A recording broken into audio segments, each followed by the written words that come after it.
స్వేదం లేని సేద్యం అగ్రివర్సిటీలో కృత్రిమ మేధ ఆధారిత ల్యాబ్ డ్రోన్లు రోబోలు సెన్సర్లతో పంటల సాగు లక్ష్యంగా పరిశోధనలు సెల్యూట్ రైతులకు అత్యాధునిక సాంకేతికతపై శిక్షణకు ఏర్పాట్లు యువతను వ్యవసాయం వైపు ఆకర్షించేందుకు అడుగులు. ఈయన చూడ రోబోతో పురుగుల మందు కొడుతుండ పిచికారీ రోబోతో పురుగుల మందు పిచికారీ చేసి ల్యాబ్ నుంచే పరిశీలిస్తున్నాడు. ఆయన ఏడికి పోతలేడు, అంటే కంట్రోల్ చేస్తుండే కంట్రోల్.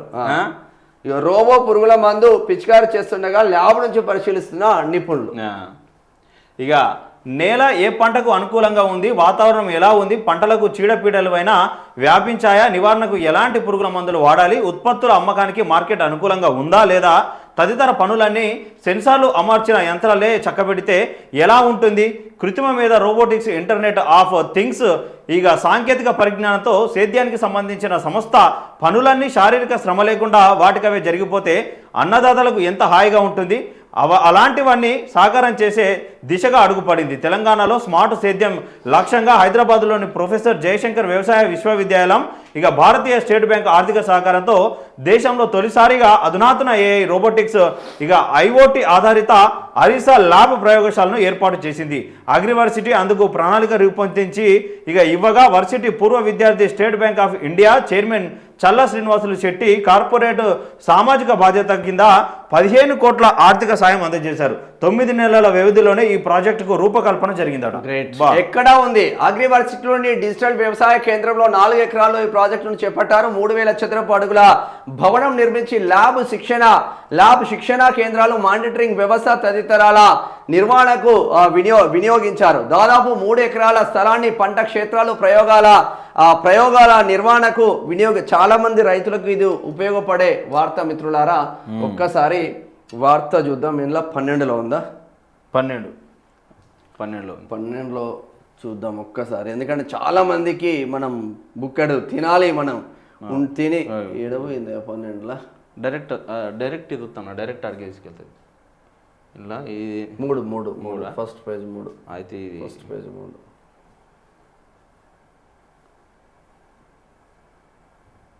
ఇక్కడ రాదు కదా. మేబీ నాకు తెలిసి 15 అనుకుంటా. Cinema page 15. ఈ పేజీలతో నీకు ఇదే గండమై పాడైతే సేద్యం లేని సేద్యం ఇదేనా 14 పెట్టిండు. వాతావరణ మార్పులు భూసారం దెబ్బతినడం, పంటలకు తెగుళ్లు, అధిక ఎరువులు, దిగుబడి లోపం, అన్నదాతలకు అధిక వ్యయాలు, కూలీల కొరత వంటి సవాళ్లకు తక్కువ ఖర్చుతో కూడిన శాస్త్రీయ పరిష్కారాలను చూపించడం ఈ ప్రాజెక్టు ప్రధాన లక్ష్యం. రైతుల సగటు వయసు పెరుగుతుండడంతో యువత వ్యవసాయంపై ఆసక్తి కోల్పోతున్న పరిస్థితులను దృష్టిలో ఉంచుకొని ఆధునిక శిక్షణలు, సాంకేతికతలను అందుబాటులోకి తేవడం ద్వారా యువతను సేద్యం వైపు ఆకర్షించి ఆ రంగాన్ని సుస్థిరంగా భవిష్యత్తు తరాలకు అందించడం దీని ఉద్దేశం. ఏమేమి చేస్తాయి, నిజంగా ఏం చేస్తాయి? పరిశోధన, శిక్షణ, విద్యార్థులు పరిశోధకులు ఉండబోతున్నాయంట. పరిశోధకులు దీన్ని కదా ఏమేమి చేస్తారంటే పరిశోధన, శిక్షణ, విద్యార్థులు, పరిశోధకులు, ఇక్కడ రైతులు, ఆవిష్కర్తలకు నైపుణ్యాభివృద్ధి శిక్షణ అందిస్తారు. కృత్రిమ మేధ, ఐఓటీ, రోబోటిక్స్ వంటి ఆధునిక సాంకేతికతలను ఉపయోగించి ఖచ్చితమైన సమర్థ వ్యవసాయ పద్ధతులను ప్రోత్సాహం అందిస్తారు. రైతులు, వ్యవసాయ ఆవిష్కర్తలు, స్టార్టప్లకు ప్రయోగాత్మక శిక్షణ అందించేందుకు అవసరమైన మౌలిక సదుపాయాలు, క్షేత్రస్థాయి పరిశోధన ప్రాంతాలు ఏర్పాటు చేశారు. కేంద్రీకృతమైన డేటా నిర్వహణ వేదికను ఉపయోగించి వ్యవసాయ సాంకేతికతల అభివృద్ధి, అమలు, ఉత్తమ పద్ధతులను ప్రోత్సహిస్తారు. వ్యవసాయం దాని సాంకేతికతలో ఉన్న నైపుణ్య లోటును తగ్గించడంతో పాటు అవసరమైన విజ్ఞానాన్ని రైతులు, వ్యవసాయ భాగస్వాములు, ఇతర సంబంధిత వర్గాలకు చేరవేస్తాయి. నిజంగా చాలా మంచి ప్రోగ్రామ్ అనే చెప్పుకోవచ్చు. మరి నిజంగానే ఒక సైంటిస్ట్ ఏమంటున్నాడు చూద్దాం. ఇక పొలాలకు వెళ్ళే అవసరమే ఉండదు, రైతులు పొలాలకు వెళ్లాల్సిన అవసరం లేకుండానే పంటలు సాగు చేసే స్మార్ట్ వ్యవసాయం దిశగా రాష్ట్రాన్ని నిర్మించబోవడమే లక్ష్యంగా ఈ ల్యాబ్ను ప్రారంభించాం. వచ్చే 5 ఏళ్లలో సంబంధిత వ్యవసాయ యంత్ర పరికరాలను తయారు చేసి చౌక ధరలతో సరఫరా చేస్తాం. రాష్ట్రంలోని రైతులకు అత్యున్నత సాంకేతికత అందించడం ద్వారా రైతులకు సేవలు అందిస్తామని చెప్తా ఉన్నారు. ఇక నిజంగా జానయ్య జయశంకర్ వర్సిటీ జయశంకర్ వ్యవసాయ వర్సిటీ వీసీ జానయ్య చేస్తున్న ఆ వాక్యాలు వ్యవసాయ వర్సిటీలో ఇన్ని ప్రయోగాలు చేస్తూ ఉన్నారు కదా సార్ జానయ్య సార్. ఇన్ని ప్రయోగాలు చేస్తూ ఉంటే మళ్ళా మన రైతాంగం ఇప్పుడు ఆ వరి వంగడాలు కూడా పండిస్తూ ఉన్నారు కదా. మళ్ళీ మన రైతాంగం ఏదో కంపెనీని ఆశపడి ఆ డూప్లికేట్ తీసుకొని రైతులు సరఫరా అవుతున్నారు కదా విత్తనాలు. మరి మీ ఆధ్వర్యంలో ఎందుకు విత్తనాలు రావడం లేదు?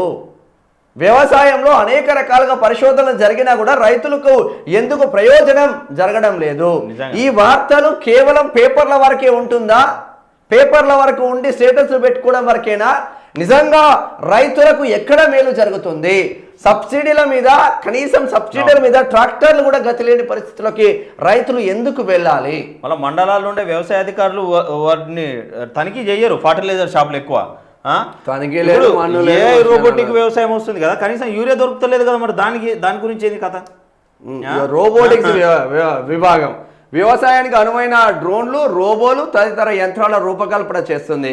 వీటిలో ఏఐ కెమెరాలు, సెన్సార్లు పంటలపై తెగుళ్ల దాడి, నీటి కొరత, పోషకాల లోపం వంటివి ముందుగానే గుర్తించి ఆ హెచ్చరికలు అందజేస్తాయి. నెట్ హౌస్ డెమో యూనిట్ ప్రత్యక్ష ప్రదర్శన స్థలం.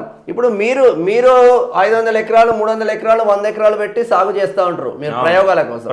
సామాన్య రైతులు 2 ఎకరాల భూమి ఉంది అనుకో, మనకి భూమి ఉంది, యువర్ అయితే కానీ హెల్త్ బాగాలేదు, మరి ఎట్లా చేయాలి? ఆయనకి ఏమైనా సబ్సిడీలు ఇస్తారా? ఈ ఎప్పుడు అందుబాటులోకి వస్తాయని చెప్పకపోతే ఇంత శాటవార్తం రాస్తేవి ఎప్పుడు అందుబాటులోకి వస్తాయని చెప్పకపోతే ఇక మేము చూసి సంఘాలు గుద్దుకోవాలి. బా అచ్చా ఇక అని ఇవి ఎప్పుడు వచ్చేది తెలియదు. మళ్ళీ అందుగాను ఇంత కష్టపడి వార్త చదివితే ఏదో ఉంటుందని పోతే ఏం లేదు, అంత పేడు వార్తనే ఉన్నట్టున్నది. అది వ్యవసాయ యూనివర్సిటీ జానయ్యనే పైసలు ఇచ్చుకొని వార్త ఇప్పించుకున్నట్టు ఉన్నాడు. అది అంతే మరి అంతే.